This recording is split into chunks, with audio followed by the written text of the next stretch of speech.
नमस्कार. आजच्या या फेसबुक लाईव्ह सेशनसाठी माझ्यासोबत या कॉर्पोरेशनचे म्युन्सिपल कमिशनर डॉक्टर लहाने साहेब आहेत आणि आजचा हा जो फेसबुक लाईव्ह सेशन आहे हा अत्यंत महत्त्वाचा असल्यामुळे आज आपण या सेशनमध्ये येत्या गणपती महोत्सव आणि मोहर्रम या दोन्ही विषयावर सविस्तर आपल्याला चर्चा आणि आपल्याला काही मार्गदर्शन सूचना द्यायच्या आम्हाला होत्या. त्यामुळे आम्ही आवर्जून आज हा फेसबुक लाईव्ह सेशन ठेवलेला आहे. या सेशन ठेवायच्या आधी आमची सखोल चर्चा गणेशोत्सवाच्या बाबतीमध्ये सगळ्या मंडळांसोबत, सगळ्या शांतता कमिटीच्या मेंबरसोबत आणि प्रत्येक झोनमध्ये जाऊन आपण झोनने आपण मीटिंग आम्ही घेतलेल्या आहेत. त्याच्यामध्ये मी स्वतः लहाने साहेब, SP साहेब जे काही कारणास्तव आज येऊ शकले नाही कारण त्यांच्या दुसऱ्या पोलीस स्टेशनमध्ये मीटिंग होत्या, त्यामुळे आजच्या सेशनला ते येऊ शकलेले नाही आहे. आम्ही तिघांनी पण आणि सगळ्या नागरिकांसोबत आपण झोनने जाऊन बैठका घेऊन आपण सविस्तर त्यांना इन्स्ट्रक्शन दिलेले आहे. काही गव्हर्नमेंट ऑफ महाराष्ट्राचे काही इन्स्ट्रक्शन आहे आणि काही आम्ही स्वतः आपल्या जिल्ह्यामध्ये काय गरजेचं ते बघून आपण काही इन्स्ट्रक्शन आपण काढलेले आहे. तर ते आम्ही अजून एकदा आपल्या सगळ्यांना कारण उद्यापासून गणेशोत्सव सुरू होणार आहे, त्यामुळे आवर्जून पुन्हा एकदा सगळ्या मंडळांचे सदस्य, सगळे नागरिक जे घरगुती गणपती बसवतात त्यांना काही सूचना आम्हाला द्यायच्या अत्यंत गरजेच्या होत्या. कारण कोविडचे वाढते रुग्ण, त्याच प्रकारे मागच्या काही दिवसातून सतत पाऊस सुरू आहे आणि नद्यांचा प्रवाह वाढलेला असून मोठ्या प्रमाणामध्ये पाण्याची पातळी वाढलेली आहे. त्यामुळे काही सूचना आम्ही दिलेल्या होत्या. सर्वप्रथम गणेशाच्या स्थापनेबाबत गणेश स्थापन करत असताना जे सार्वजनिक मंडळ आहे त्यांनाच पहिले मी धन्यवाद देणार आहे. आमच्या प्रशासनाच्या वतीने त्यांचे अत्यंत आम्ही मनपूर्वक धन्यवाद जाहीरपणे धन्यवाद करतो की त्यांनी स्वतःहून सांगितलं की सर आम्ही एकही गणपती सार्वजनिक स्वरूपाचे बसवणार नाही, आम्ही त्या घरच्या घरी बसवणार किंवा आम्ही आमच्या ज्या एरियामधल्या मंदिरामध्ये बसवणार. परंतु जेव्हा आम्ही काही आज माहिती घेतली तर 4-5 मंडळांनी ॲप्लिकेशन केलेले आहे पोलिसांकडे आणि कॉर्पोरेशनकडे. तर ह्या मंडळांना विनंती आहे की त्यांनी कृपया ते मंडळ आपले पंडाल न बसवता त्याला जवळच्या मंदिरामध्ये बसवा. कारण मंडळांना एक भीती आहे की जर आम्ही यावर्षी गणपती नाही बसवले तर पुढच्या वर्षी आम्हाला परवानगी देणार नाही प्रशासन. असं बिलकुल नाही आहे मित्रांनो. जर तुम्ही ह्यावर्षी बसवलं आणि काही तुमच्या पंडालमध्ये कोणी आला आणि तो पॉझिटिव्ह झाला, त्यामुळे तुमच्यावर मग प्रॉब्लेम होऊ शकते आणि त्याच्या अनुषंगाने पुढच्याच तुम्हाला परमिशन मिळण्यामध्ये प्रॉब्लेम येऊ शकतो. परंतु तुम्ही ह्यावेळेस नाही बसवला किंवा मंदिरामध्ये आणि घरच्या घरी बसवला त्याच्यामुळे आम्ही तुम्हाला पुढच्या वर्षी आम्ही आत्ताच सांगतो की पुढच्या वर्षी आम्ही तुम्हाला परवानगी त्याची देऊ आत्तापासून. त्यामुळे अशी घाबरायची आणि मिसकन्सेप्शन ठेवू नका की जर ह्या वर्षी गणपती नाही बसवला तर पुढच्या वर्षी आम्हाला परवानगी भेटणार नाही. आणि जे मंडळ मंदिरामध्ये वगैरे गणपती बसवत आहे तिथे क्लिअर कट गाईडलाईन्स आहे की तिथे 5 वेळ जास्ती लोक नसावं. गणपती आणताना आणि गणपती विसर्जन करताना कसली मिरवणूक, बँड बाजा, डीजेचा अलाउड नाहीच आहे. कसली पण मिरवणूक 2-3 लोक जाऊन ते गणपती आणून बसवायचं आहे. त्याच्यामध्ये 5 पेक्षा जास्ती नको. त्याच्या अनुषंगाने आम्ही पूर्ण जे कॉर्पोरेशन आणि बाहेर काउन्सिलच्या हद्दीमध्ये जेवढे गणपती विक्रेता सगळ्यांचे आम्ही कोरोना टेस्टिंग करून घेतलेले आहे आणि जे पॉझिटिव्ह होते त्यांना आपण थोडं होम क्वारंटाईन आणि CCCमध्ये त्यांना ॲडमिट केलेलं आहे, जेणेकरून गणपती घेणाऱ्या लोकांना त्याचा प्रादुर्भाव होण्यापासून टाळता येईल. त्याच्यानंतर जे घरगुती लोक फॅमिली जे घरी गणपती बसवतात त्यांनी सुद्धा आपल्या घरच्या घरी गणपती बसवावा आणि शक्यतो घरीच विसर्जन करण्याचा त्यांनी प्रयत्न करावा. कारण यावर्षी आपण नदीमध्ये विसर्जन करायला मनाई घातलेली आहे. कारण मागच्या वर्षी पण घटना घडल्या आणि यावर्षी पण मोठ्या प्रमाणामध्ये पाऊस आहे आणि पुढच्या 10 दिवसामध्ये पाऊस वाढण्याची शक्यता आहे आणि वरचे धरणं मोठ्या प्रमाणात भरलेले आहे 80 ते 90% आणि जर पाऊस आला तर त्याचे गेट ओपन करून ते पाणी सोडण्यात येणार आहे. त्यामुळे मोठ्या प्रमाणामध्ये नदीमध्ये पाणी असल्यामुळे आम्ही हे ठरवलं आहे की कॉर्पोरेशन आणि काउन्सिल मार्फत आर्टिफिशियल लेक बनवणार आहे, त्याच्यामध्ये विसर्जन करू. दुसरा उपाय आहे की तुम्ही प्रत्येक आता त्याच्यावर लहाने साहेब डिटेलमध्ये बोलणार की ते विसर्जनाची पद्धती कशी राहणार आहे. त्यांनी पूर्ण त्याचा टाईमलाईन आणि प्लॅन बनवलेला आहे. विसर्जन कसं करायचं त्याच्यानंतर संकलन केंद्र उघडलेले आहे आणि जे विसर्जन करायचं आहे तुम्ही आर्टिफिशियल लेकमध्ये करा जे कॉर्पोरेशन बनवणार आहे किंवा आम्हाला संकलन केंद्रामध्ये द्या. आम्ही ते नेऊन जवळपासचे जे आमचे खडी केंद्र ज्याच्यामध्ये आर्टिफिशियल लेक बनलेले आहे त्याच्यामध्ये आम्ही त्यांचं नियमानुसार आणि रिस्पेक्टफुली आम्ही गणेशची मूर्तीचं आम्ही विसर्जन करू. त्यानंतर जे गणपती मंदिरामध्ये बसवत आहे तिथे 60 वर्षाच्या जास्ती वयाचे बुजुर्ग आणि 10 वर्षाच्या खालच्या लोकांना बिलकुल मनाई आहे. तिथे त्यांनी यावं नाही. कारण आपण जे बघत आहोत जे डेथ्स होत आहे जिल्ह्यामध्ये त्या 50च्या वरच्या लोकांच्याच डेथ होत आहे. त्यामुळे 50च्या वरचे, मी 60 बोललो पण 50च्या वरचे आणि 10 वर्षाच्या खालच्या मुलांना त्या गणपती तिथे येण्याची बिलकुल स्ट्रिक्ट मनाई आहे. तसे आदेश आपण निर्गमित केलेले आहे. त्यानंतर जे मंडळ गणपती बसवत आहे, मला माझ्या माहितीप्रमाणे मागच्या वर्षी जवळपास 3,300 मंडळ होते. त्याच्यातले बहुतांश लोक ह्या वर्षी बसवणार नाही आहे, पण जे लोक मंदिरामध्ये आणि घरच्या घरी बसवत आहेत त्यांना मी एक आव्हान करतो की त्यांनी या 10 दिवसामध्ये सोशल ॲक्टिव्हिटीज कराव्या. जसे की ब्लड डोनेशन कॅम्प तुम्ही घ्या, कारण कोविड आहे परंतु नॉन कोविड जे रुग्ण आहेत त्यांना रक्त मोठ्या प्रमाणात लागतं. असे तुम्ही मंडळनिहाय तुम्ही ब्लड डोनेशन कॅम्प घ्या. त्यानंतर तुम्ही जे लोक रिकवर झालेले आहे, जे लोक कोविडमधून रिकवर झाले त्या लोकांना भेटून तुम्ही प्लाझ्मा डोनेट करायला सांगा. आतापर्यंत आपल्याकडे 20-25 लोकांनी प्लाझ्मा डोनेट केलेला आहे, परंतु आपल्याला मोठ्या प्रमाणामध्ये प्लाझ्माचं कलेक्शन करायचं. त्यामुळे अशा लोकांना आपण भेटून त्यांना मोटिवेट करून आमच्या विष्णुपुरीच्या हॉस्पिटलमध्ये तुम्ही घेऊन या. आम्हाला अत्यंत आनंद होईल.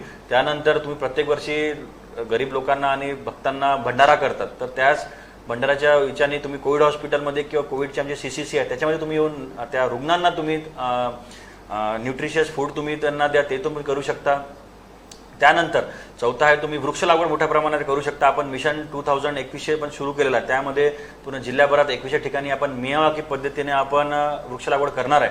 तर मी आपल्याला आवाहन करतो की प्रत्येक मंडळाचे ते व्हॉलेंटियर्स आहेत त्यांनी सामोर येऊन कमिशनर साहेबांच्या टीमशी भेटून त्यांनी जागा आयडेंटिफाय करून घ्यावी आणि तिथं वृक्ष लागवड या 10 दिवसामध्ये करा.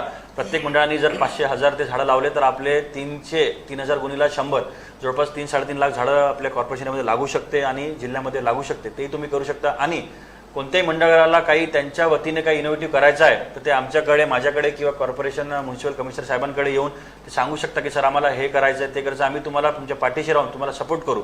परंतु यावर्षी आपल्याला गणेशोत्सव छोट्या प्रमाणामध्ये घरच्या घरी साजरा करायचा आहे. त्यामुळे महत्त्वाच्या सूचना मी दिलेल्या आहे. दुसरा हे काय, मोहरम येत आहे. मोहरमच्या गाईडलाईन्स आजच आलेल्या आहेत. त्याच्यामध्ये पण गाईडलाईन्स सेम आहे की सार्वजनिक स्वरूपाने कोणताही मिरवणूक काढता येणार नाही, तुम्हाला काही करता येणार नाही. तुम्हाला घरच्या घरीच तुम्हाला मोहरम पण तुम्हाला हे करावं लागणार आहे. त्यामुळे आता गणेशोत्सव म्हटलं की कॉर्पोरेशन खूप मोठा रोल येतो. मार्केट उभारणे, गणपती आणणे, गणपती विसर्जन करणे, त्याच्यामध्ये काही प्रॉब्लेम होऊ नये. त्यामुळे मी माझ्यासोबत आज डॉक्टर लहाने आहे.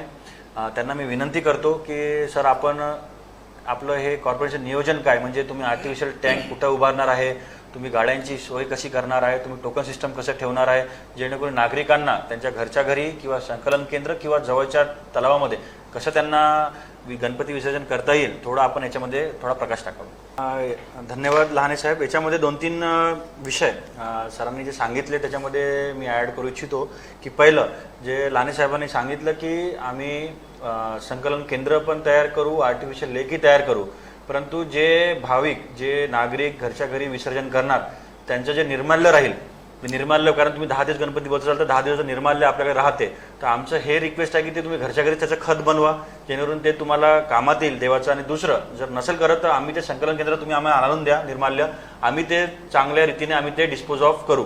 हा एक मुद्दा होता. दुसरा एक मुद्दा होता की माझी एक अशी आवर्जून विनंती आहे, माझ्या म्हणण्यापेक्षा आमच्या सगळ्या प्रशासनाकडून, की जेवढेही तुमचे हे व्हॉलेंटियर्स आहे त्यांनी स्वतःचं कोविड व्हॉलेंटियर म्हणून कॉर्पोरेशनकडे नोंद करावी.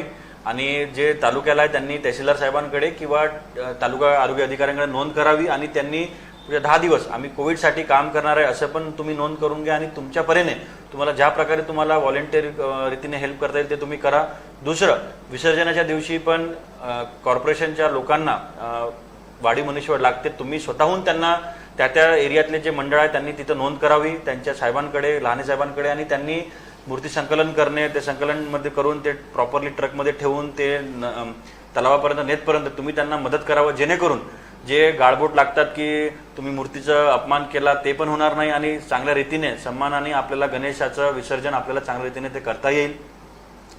तिसरा हे आहे की जे संकलन केंद्र आहे आणि आर्टिफिशियल जे लेक बनवणार आहे आणि जे विसर्जनाचे आम्ही खडी केंद्र म्हणजे जे पाणी आहे ते जे लेक आम्ही आर्टिफिशियल ते आम्ही तुम्हाला पुढच्या 2 दिवसामध्ये त्यांचं आम्ही संकलन करून कोणत्या झोनमध्ये काय आणि कोणत्या एरियातील लोकांनी कुठं जाणं अपेक्षित आहे ते पूर्ण डिटेल आम्ही तुम्हाला, रूट प्लॅन आम्ही तुम्हाला पुढच्या 2 दिवसामध्ये या वेबसाईटवर आणि आमच्या फेसबुकवर आम्ही लिखित स्वरूपामध्ये आम्ही तुम्हाला कळवू, जेणेकरून तुम्हाला आपल्या नागरिकांना आणि मंडळांना कन्फ्युजन होणार नाही की कुठे न्यायचं आहे.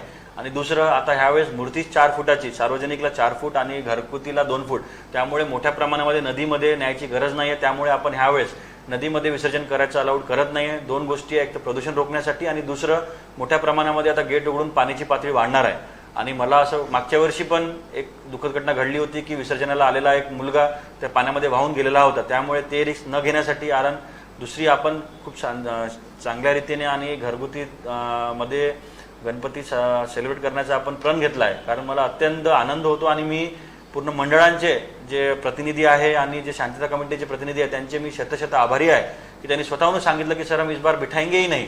कारण कोविडचं संकट आहे त्यामुळे कोणत्याही प्रकारे आनंद साजरा करणे हे बरोबर दिसत नाही त्यांचं असं म्हणणं होतं. तर त्यांचं मी हे सजेशन आणि त्यांचं हे प्रोॲक्टिव्हनेस आम्ही वेलकम करतो. आणि येता गणेशोत्सव आपण चांगल्या रीतीने आणि कोविडला मात करण्यासाठी गर्दी टाळून आपण कोरोनावर कसा मात करू शकू या अनुषंगाने आपण यावेळेस आपण गणपती साजरा करणे अत्यंत गरजेचं आहे. आणि जाता जाता एक सगळ्यांना विनंती आहे, आता आपण शनिवारी पण मार्केट उघडे केलेलं आहे, परंतु शनिवारी केलं म्हणून शनिवारीच बाहेर यायचं आणि गर्दी करायची ते गर्दी टाळा. कारण आजही आम्ही बाजारमध्ये आम्ही जेव्हा फिरत होतो तेव्हा लोकांनी गर्दी केलेली होती. आता हे गर्दी केल्यामुळे जर कोरोना झाला तो आम्हाला होणार नाही आहे.